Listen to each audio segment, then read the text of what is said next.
Hey pilots, thanks for stopping by and checking out another tips for Beacon Rush. I'm your host, Gotcha Beacon's been playing this game for about 8 years, and I got some tips for you on playing some Beacon Rush. Let's take a look at my deck. So this is a Beacon Rush deck.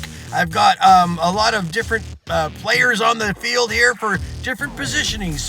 We got the emoji to help start the battle and get that center beacon right off the get-go. It's flat, it's fast, it's in stealth, and these weapons do pretty good in champs.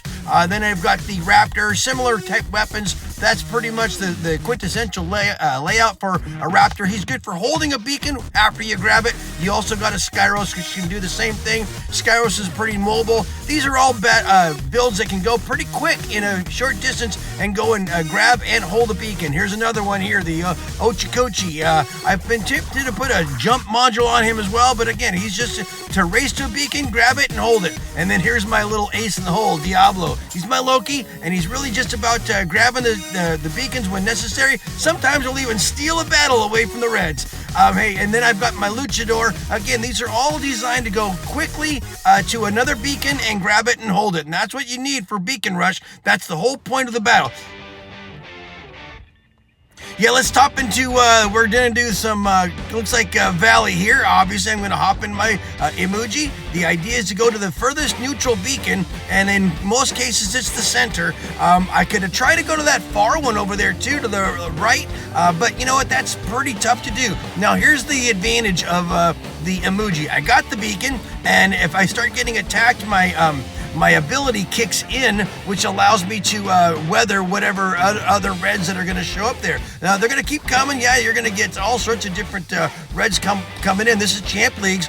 They're going to come in hot and heavy. But I saw that our team is not guarding the beacons all that well. And this is another thing you have to do when you're playing Beacon Rush, is start to get a feel for what your team is doing and not doing. And if you've been looking up at the Panicometer, you can see that it seems like the Reds are a lot more aggressive on the beacons than my team is, and that might not be a great thing. I might have to go for my secret weapon, but there is a camper over there, so that's a good sign for me. But yeah, look, we got two guys that saw me coming, so it's time to put in my secret weapon, guys. Here he's gonna come.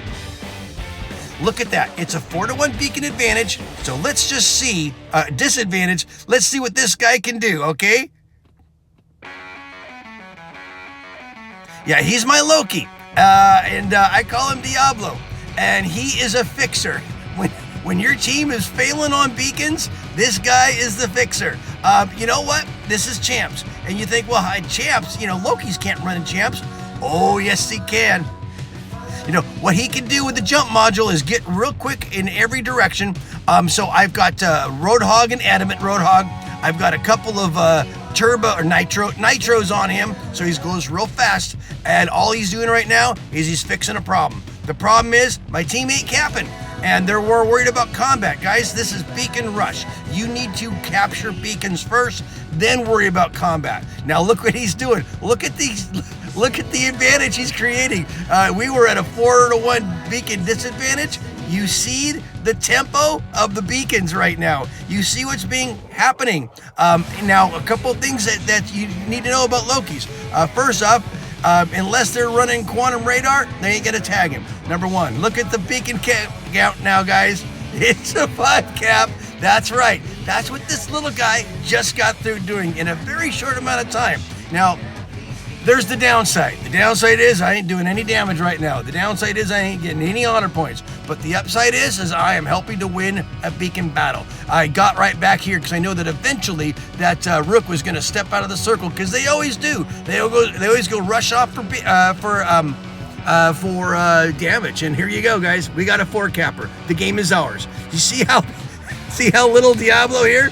He flipped the script. He's my ace in the hole. Now, I probably should just drop him and pop in my Titan just to get some damage in before the battle is over, because the battle is definitely over. Yeah, that's what the Loki can do, guys. So, hey, he's definitely a formidable guy. But you see, he doesn't get any kills, and it doesn't even look like he got that many beacons. But he did just enough to make it happen and to give our team the positional advantage. It flipped the script on we were down 4 beacons to 1, and all of a sudden we had a 5 capper just a few moments later. All these guys are champions for sure. They all know how to play the game, but they're playing for damage, and that's the one thing you can leverage when you're playing on a beacon rush, is just make sure you're doing what you can. Great pilots on both sides. Thanks so much for stopping by and checking out the episode. Hope you learned something there. Hope that gives you some insight on when you are playing beacon rush battles. And thanks so much for stopping by. And if you see your name, thanks for the game. Peace out, guys.